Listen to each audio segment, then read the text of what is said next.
Bonsoir à tous, bienvenue à ce flash d'information.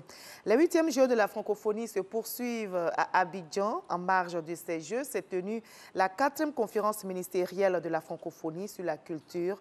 Les travaux démarrés hier après 4 années d'interruption ont pris fin ce dimanche. Un plan d'action a été adopté pour promouvoir la diversité culturelle dans l'espace francophone en misant sur l'unité. L'Université de la citoyenneté, de la bonne gouvernance mène aussi des activités à l'occasion des Jeux de la francophonie.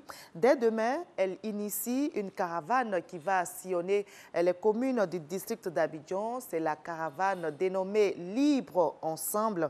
Elle va véhiculer les messages de paix, de solidarité et d'amour, des notions chères à l'OIF, comme nous le rapporte Issa Chunayeo. Une caravane pour promouvoir les valeurs du libre ensemble. Il s'agit à travers cette activité pour l'Université de la citoyenneté, de la bonne gouvernance, de profiter de l'organisation des 8e Jeux de la francophonie pour véhiculer et inculquer l'esprit de paix au sein de la population.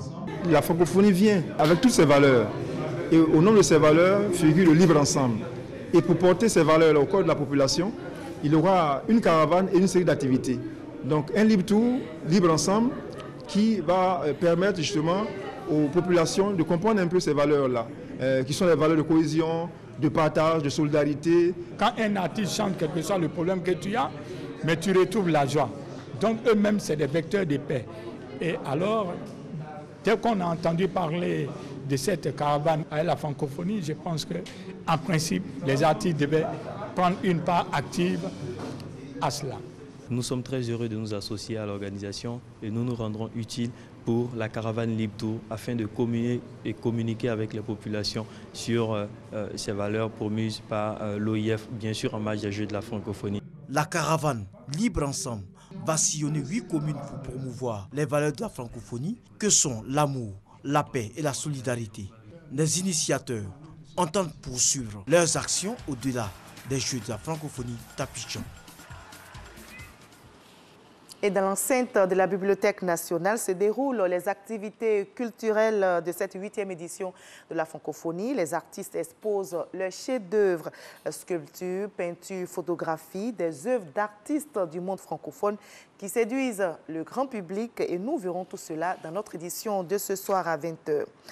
Ailleurs au Congo-Brazzaville, les résultats des élections législatives ont été proclamés et sans surprise, le parti au pouvoir, le Parti congolais du travail du président Denis Sassou Nguesso, est largement en tête. Le PCT a remporté 70 sièges dès le premier tour de ce scrutin.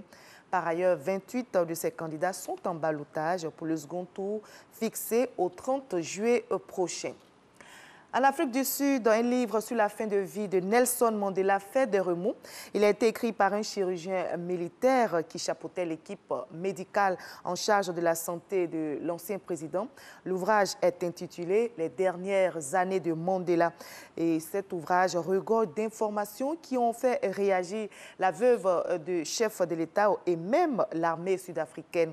L'ouvrage partage des informations très intimes sur la fin de vie du père de la nation sud-africaine.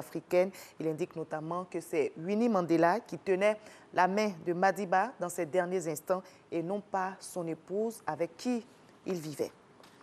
On termine aux États-Unis d'Amérique où la police a fait une terrible découverte dans un camion stationné sur le parking d'un supermarché au Texas. 38 personnes ont été retrouvées confinées et privées d'aération dans ce camion remorque. 8 sont mortes, dont 2 enfants. 20 autres ont été transportés à l'hôpital dans un état critique. La lettre a été donnée à la police par un employé du supermarché.